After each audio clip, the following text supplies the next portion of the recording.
کہیں مطلب بہت کم بھی اگر ہوگا کہ 3,000 پر سیشن ڈائلسس کے لیتے ہیں, اور اس سے زیادہ جاتے جاتے آپ 8,000 تک بھی چلے جاتے ہیں. کسی جگہ پہ ایک سیشن کے 8,000 لے رہے ہیں. اگر ہفتے میں 3 بار ایک مریض کو کرانی پڑ رہی ہے, تو اگر 3,000 والے سینٹر پہ بھی کرا رہا ہے کم سے کم میں بھی, تو 9,000 پر ویک اس کو دینا پڑے گا. ہمارے یہاں مثلاً کوئی بھی آدمی اگر وہ 20 گریڈ کا افسر بھی ہوگا, اور اگر صرف اپنی تنخواہ ہی لے رہا ہے وہ, اور کہیں کوئی اس کا ذریعہ آمدنی نہیں ہے, تو وہ ڈائلسس پرائیویٹ میں افورڈ نہیں کر سکتا. سیدھی سی بات ہے. اچھا, بس یہ کرائیٹیریا آپ نے. اچھا ڈاکٹر صاحب, ڈاکٹر ادیب الحسن رضوی صاحب جو ہیں, انہوں نے مستقل کوشش کی, پھر انہوں نے قانون سازی جو ہوئی پارلیمنٹ میں, اس میں بھی بڑا فعال کردار ادا کیا کہ آرگن ڈونیشن بالکل اس کا. جی. اب وہ جو پچھلے 20-25 سال سے ڈاکٹر صاحب لگے ہوئے تھے کہ یار اس طرف آؤ, اس لیے کہ آنکھوں کا عطیہ سری لنکا سے آتا ہے, باقی چیزیں بھی, اور لوگ جو ہیں ریلکٹنٹ ہوتے ہیں, وہ دیوار ٹوٹی, وہ کوئی آئس بریک ہوئی, پہلے سے زیادہ لوگ اب ولنگ ہیں, یا ویسی کی ویسی صورتحال ہے؟ اصل میں جو ڈیسیز آرگن ٹرانسپلانٹ ہے اس کو کرنے کے لیے ولنگ لوگوں میں اویئرنیس یہ آ گئی کہ ہاں ہم ول کر سکتے ہیں, یا ہم اگر کارڈ فل کر لیں گے تو ہم دے سکتے ہیں, وصیت کر سکتے ہیں. وصیت کر سکتے ہیں. تو وصیت کرنے کی سمجھ پھر بھی لوگوں کو آ گئی ہے ہماری اتنی کوششوں کے بعد. لیکن ڈیسیز آرگن ٹرانسپلانٹ کے لیے جو ایک بیسک چیزیں چاہیے ہوتی ہیں کہ بہت اچھے آئی سی یو ہوں, جہاں پہ جو برین ڈیڈ پیشنٹ ہے جو ایکسیڈنٹ کے بعد لایا گیا تو اس کو وینٹیلیٹر پہ جب رکھا جاتا ہے تو اس کی جو پوری ٹریٹمنٹ وہاں پر ہو رہی ہے, اور برین ڈیتھ کی کنفرمیشن کے لیے پراپر نیورولوجی سیٹ اپ اور پراپر نرسنگ, اور وہاں پہ پراپر کیئر, انفارمیشن کا, فوری انفارمیشن کا ریکوائرڈ ٹائم میں انفارمیشن کا سسٹم ابھی نہیں قائم ہوا.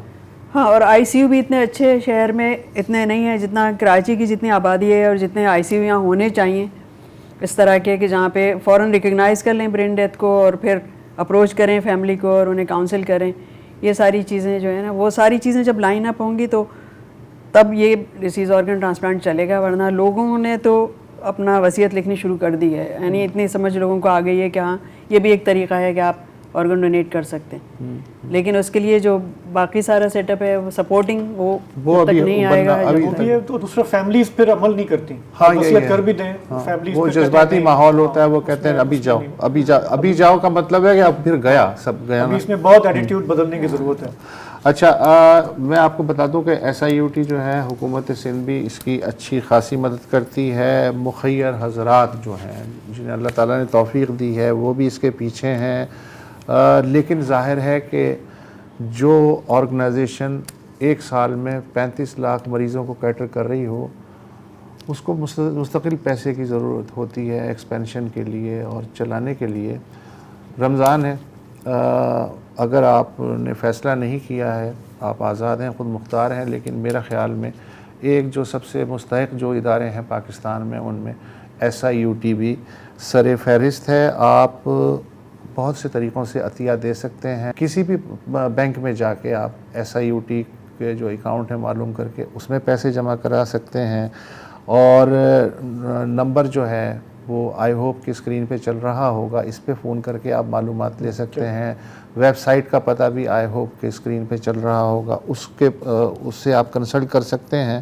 مطلب جو کر سکتے ہیں کریں, اس لیے کہ یہ جو کر رہے ہیں یہ آپ سے پوچھ کے نہیں کر رہے, آپ نہیں بھی کریں گے تو یہ کرتے رہیں گے. Thank you so much doctor صاحبہ کہ آپ آئیں. Thank you. آج اتنا ہی, اجازت دیجیے, خدا حافظ.